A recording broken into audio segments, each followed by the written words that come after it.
My name's Andy Crook, and I'm your host for tonight's training topic all about the demise of diesel. How will it impact your garage? My mission is to help garage owners become more successful in business. To do that, I go live every week on a training topic on one of the 5 pillars of business as I see it. This week, in the planning pillar, we're talking about the demise of diesel. The number of diesel vehicles on UK roads is reducing. Since the Dieselgate scandal of 2016, there has been an 88% reduction in new diesel vehicle registrations, according to the Department of Transport. Dieselgate was the result of OEM greed and accelerated the demise of diesel vehicles. According to garage industry trends, diesel is the industry cash cow, producing 62% of all income from just 54% of all the vehicles. This means less revenue for independent garages over the next 10 years as the sale of diesel impacts on your business. Remember, even if you work on the same number of vehicles, what I'm about to let you in on is going to remain true. Bear that in mind. You have to work on keeping your customers. Once they transition out of the diesel vehicle, you've got to work extra hard to keep them. Planning to replace the income generated by diesel vehicles requires prediction. And it's far easier to say what will happen rather than when. This training topic aims to predict possible financial impact on your garage, the 3 distinct zones, when they will happen, and how to prepare for a future without diesel to prevent it happening. So, a lot of the data used for these predictions has come from garage industry trends, which comes from Garage Hype. And what they've allowed is the users of Garage Hype have allowed garage industry trends to share their data to provide a huge, really important, in my opinion, data resource for independent garages. And it gives us the ability to have an external reference for our data sets. So we have internal monitors and we have external. And what we're looking here is, and the facts that we've produced here, and I'll explain it in a sec, is we have to have something to reference the current performance and then look at future performance. In a business, we have internal and external ways of looking at our data.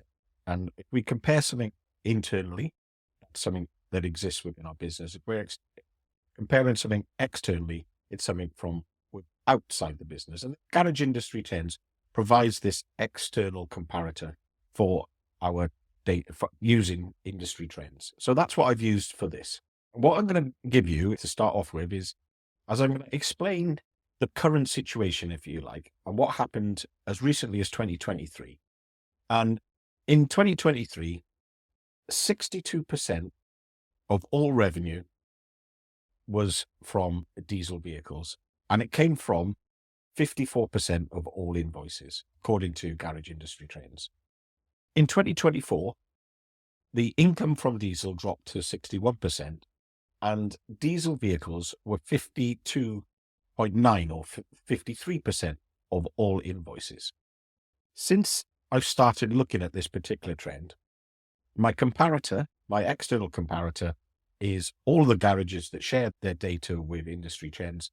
We've already started to notice a decline, and the decline has gone down from 62% to 61%. And that is the total invoice revenue from diesel vehicles. It's still significant. I'm not going to deny it. And the amount of diesel vehicles worked on went from 54% of all invoices down to 53% of all invoices between 23 and 24. So we can see there's some movement. It's not significant, but there's some movement. The average invoice value as a percentage of a diesel invoice or an EV invoice is a significant piece of data. Once again, we've used an external comparator from garage industry trends. In 2023, the difference between a diesel invoice and a petrol invoice was 36%. The difference between a diesel invoice and an EV invoice was 61%. In 2024, that remained 36%, the difference between diesel and petrol.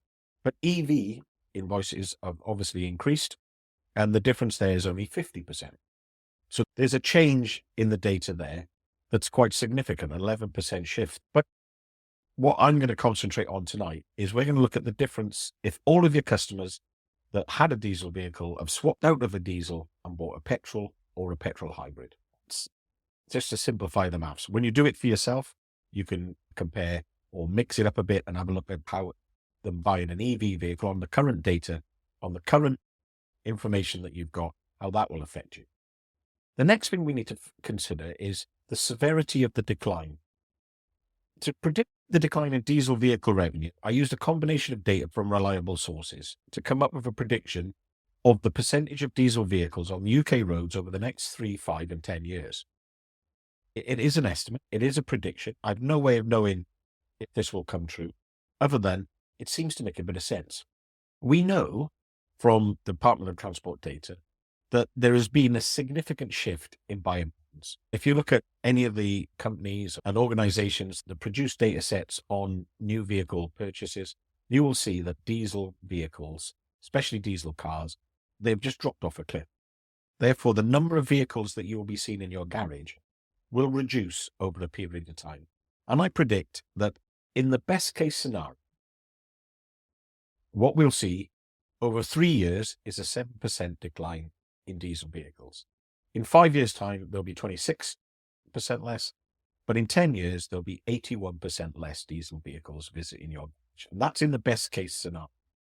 The worst case scenario, in the next 3 years, we'll see a 26% reduction. In 5 years, we'll see 44% less diesel vehicles. And in 10 years, they'll all be all but gone, 96% reduction in diesel vehicles visiting your workshop. Now, it might be ever so different for you if your workshop works on commercial vehicles, because diesel is hanging on in there. But if you're a normal independent garage that deals with a mix of cars and the odd van, this is probably somewhere about true. So I've averaged that. The average case will be a 16.5% reduction in 3 years, 35% in 5 years, and 88.5% in 10 years. We'll use the average case for the calculations. So how do we calculate the impact? There is a couple of things we need to look at. So remember, this is based on keeping all of your customers and they switch to petrol or a petrol hybrid car. Now, that in itself is possibly unlikely, but you've got to work hard on replacing any customers you lose to, and so that they buy newer, they're in a warranty period, and you lose that customer. You've got to work hard to replace that customer in the first place. And they're going to switch to, and the new customer that you win might not have a diesel. They might be in a petrol or a hybrid. So to use this prediction method, you need to know the percentage of diesel vehicles you currently work on. So you need to know right now how many diesel vehicles as a percentage you work. And you need to know your average invoice value for a diesel vehicle, for a petrol vehicle, for a hybrid vehicle, and for any EV work. Once you have this data, you can calculate how much the average diesel invoice is compared with the other fuels expressed as a percentage. To calculate the percentage of diesel work you will lose, simply multiply the diesel decline that I've predicted by the percentage of diesel work. So for example, if you, as is the external comparator case, and the best case scenario, 54% times by 7% means there will be a 4% reduction in the number of diesel vehicles, which means in 3 years' time, you'll be working on around a 50% diesel. To calculate the income loss, you multiply the invoice value difference by the percentage diesel decline. In this case, the difference is 36% between diesel and petrol. Multiply that by the decline in 7% in the next 3 years in the best case, and you're going to see a 3% difference in income. So your revenue will drop by 3%, even if you work on the same number of vehicles. So you think, so what? I've split the 3 time zones, the 3, the 5, and the 10 years into, and I've given them names to give you an idea of how long before you start to notice.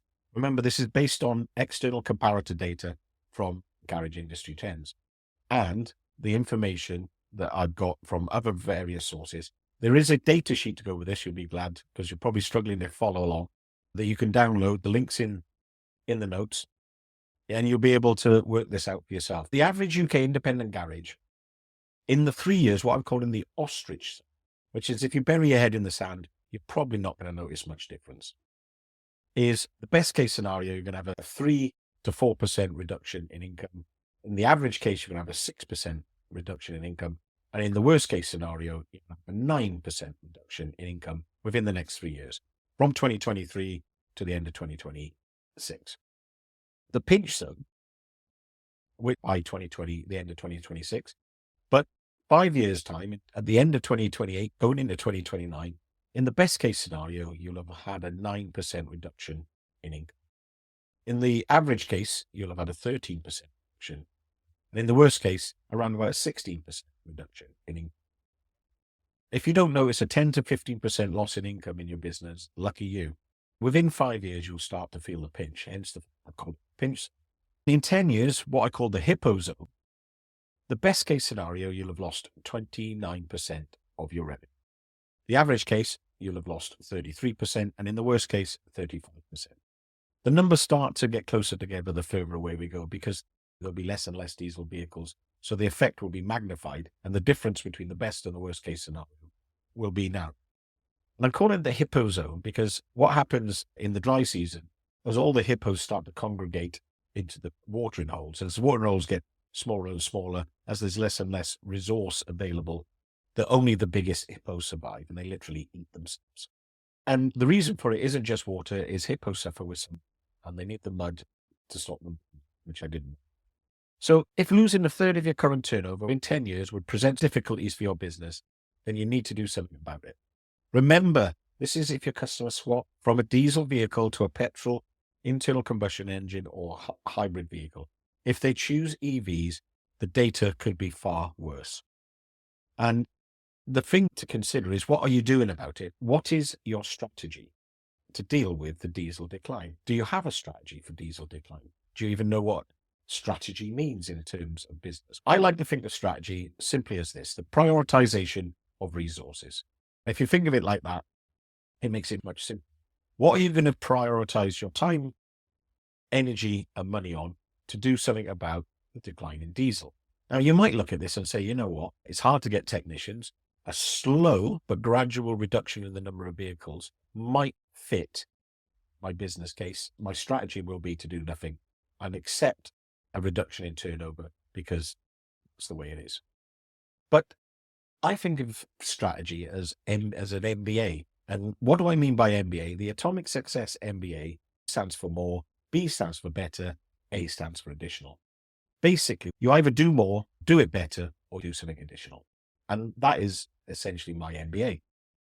You can keep doing more until you become constrained. If you have the capacity, simply just do more of what you're doing now. If you don't know the constraint in your business, then it's probably you. Do it better. Improve what you already do. Increase efficiency, reduce comebacks, increase the value, and simply charge more. Or do something additional. Add to your service offering. Find out what produces the biggest returns, then do more of it and do it better. And the cycle repeats over and over again. You do more, you do it better, you do something additional. Remember, this is just a prediction, and the demise of diesel is all but guaranteed. The rate of demise is down to the rate at which customers swap diesel vehicles for alternatives. They will be impacted by government policies and innovation. I'm not in control of those. I can only give you the forecast as it is now. But what I do predict is a hockey stick effect, where the rate of demise is slow at first, but accelerates rapidly towards 2035. It's a bit like how you boil a frog. What do you mean by that? If you wanted to boil a frog and you just place it in a pan of water, when it got warm, frog would simply hop out. So how do you do it? What you do is you warm the water slowly so the frog doesn't notice. It feels nice and warm, and it's too hot to do anything about it before it notices, and it's too late to jump. Now, don't let that be you and your business. Do something about it before it's too late. What is the atomic action for this week? 2 things. Download the worksheet, log on to Garage Industry Trends, and have a look at the information that's on there. There could be some external comparators for your business, some really decent metrics. You could be comparing what you're doing against an average of a number of garages. It's quite a big data set now, and it's growing all the time. So it should be reliable data. Download the worksheet, read it, and then calculate the projected percentage of turnover lost for your business over the periods of 3, 5, and 10 years. The ostrich zone, the pinch zone, and the hippo zone. And then come up with a plan to replace it. Sounds simple? If I've made you think about your strategy for the next 5 and 10 years, then I've done my job. Remember, don't be the frog. Make sure you do something about it. Remember, if you should, you must. And what's stopping you is starting. Thanks for listening. Take care.